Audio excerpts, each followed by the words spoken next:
За сайн өнөөдөр би та бүхэнд түүхч доктор Дэмбэрлийн үлзий цахим монголчууд цахим түүх гэсэн юм сонсдог түүхийг танилцуулж яриа. Энэ дээр Монгол улсын одоо жишээ нэг дээр нэхэд бол Монгол улсын өннөө гүрний үеэс буюу одоо Монголын газар нутгийн хааны төрт бас өннөө гүрнээс эхлээд 1900-аад оны хүртэл 20-р зууны хүртэл түүхүүд байгаа. За тэгээд би бол хувьдаа өөрөөс түүх сонирхдаг.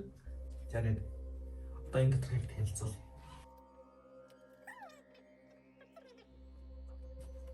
За эхлээд одоо оршил хийж эхлээд тэгээд сүүлд нь Орловын чай болсон төлөвлөгөө дуусч байна. Мэдлэг ингээд 40 цаг 24 минут яварттай юм урт цахим түүх байна. За бас CD-нд бол иймэрхүү галзын янзын CD байна. Харагдж байгаа шиг бас дотоо их зүйл агуулсан 4 CD. Урт хугацааны хөдөлгөөний агуулсан CD. Байх тийм болохоор бас оюун эрхийн ч гэсэн хөндлөсөн дээр олон бодож. Одоо CD сонсноор бол манай түүхийн хичээлээр заадаг. Манай түүхийн хичээл дээр ч бол дандаа том үйл явдал те. Данслагсан том дэлхийг данслагсан том үйл явдлыг оруулдаг болохоос жижиг үйл явдлыг нэг оруулаад байдаг. Одоо жишээ нь ангатгаар зан узар гэдэг нь одоо өөрөө болохоор буддаа болон бодисдоо хоёрын дараа буддын шашны том төлөөлөл юм байлээ. Тэгээд ангатгаар зан узар ганцхан бод гэдгээр биш бас Ани Одмын юм байсан. Тэр хүн одоо Алтан хааны ачуу хичнээн хаан бичсэн ачуу тийм мундаг эрдэмтэн хүн байсан. Тэгээд би түүх хичээлдэр бол тэр хүний мундаг одоо бод гэдэг одоо бодны шишний том төлөөлөл өрөл нөөхөөс биш. Яг тэр үнийг болоод би хааны одмын гэж бол мэдээ байхгүй. Энийг би сонсоод мэдсэн жишээ нэ.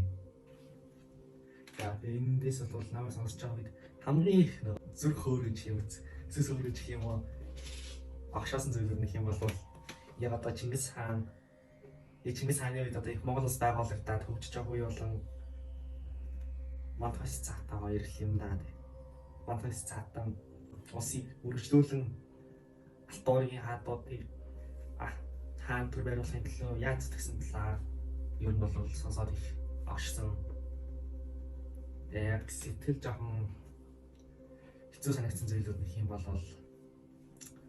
одоо Чингис хаан одоо дөнгөж бусад аймагуудтайгаа овгуудтайгаа толж байгаа нэг 10,000 зэрэгтэй 10 хүрэхгүй мянган зэрэгтэй нөгөө талаас нь 10,000 зэрэгтэй ч юм уу те ингээд нэг нэлээд 20,000 дотор 20,000 хүнтэй л тулаан болдог байсан болоо л яг одоо Чингис хааны өөр хойч нь одоо хүүхдүүд хоорондоо тул байлцсан байгаа юм л да. Хаан ширээний төлөө юм уу хагаралтаад тэгэд хоорондоо байлдахдаа тал талаасаа 300 гаруй мянгатай буюу нийлээд 600 гаруй мянга зэрэгүүдтэй байлцсан. Яг энийг бодоод сонсоод бол надад их хэцүү санагдсан.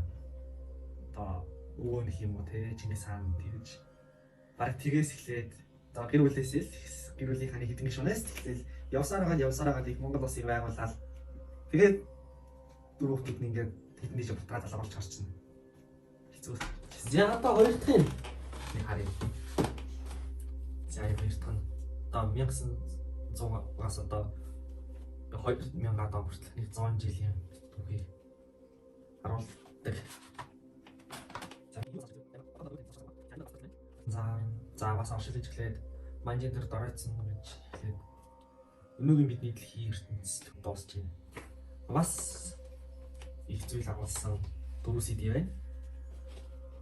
За энэ бас хэлцүүлэхтэй.